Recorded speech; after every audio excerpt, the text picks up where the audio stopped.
Shalom and welcome to Shalom Adventure Hebrew class. Today we will study a word which is very popular and at the same time very important.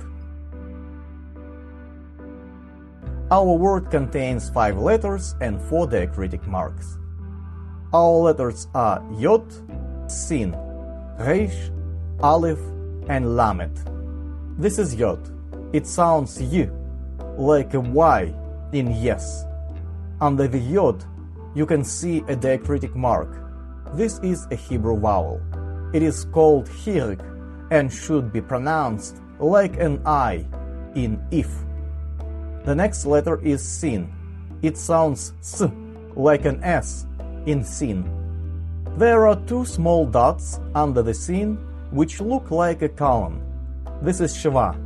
The Sheva might be vocal or silent. A vocal Sheva sounds like a brief A silent Sheva indicates a brief stop. The Sheva in our word is silent. This is Reish. It may be pronounced like an R in rich, or if you want to do it more authentically, you may pronounce it like a Spanish R in arco or a French R in Paris. The diacritic mark found under the Reish is a Hebrew vowel. It is called kametz and sounds A, like an A in Amen. This is Aleph. Aleph itself is always silent.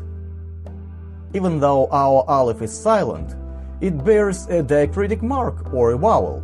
The diacritic mark found under the Aleph is called Tzere and should be pronounced like an E in they. Our last letter is Lamed. It sounds L, like an L in let. Hebrew should be read from right to left. When we read Hebrew words, we should pronounce a consonant first and then a vowel under this consonant, like this.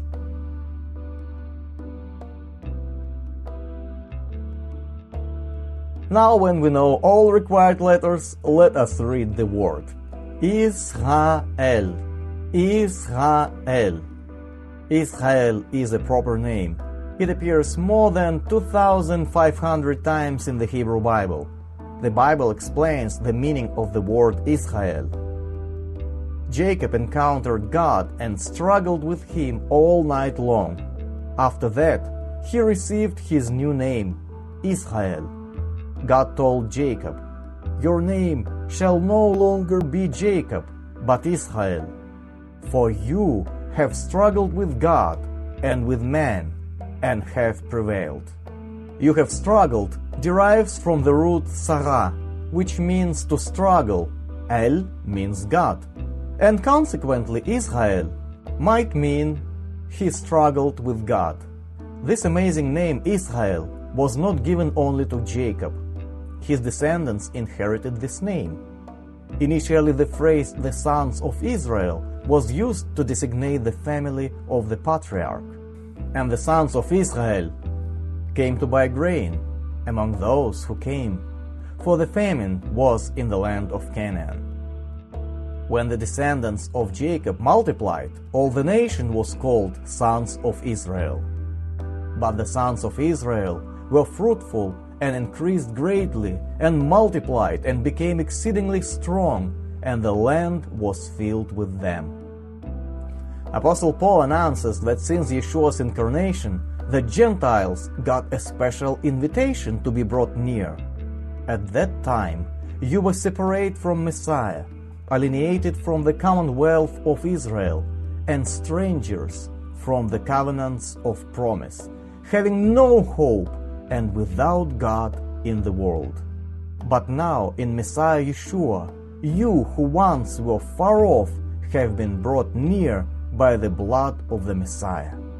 Let us remember that regardless of our background, we become members of God's eternal Israel. Let us love each other and praise God for the blessed opportunity to be among His people.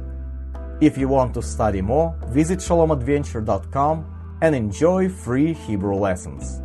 Thank you for joining us. Shalom.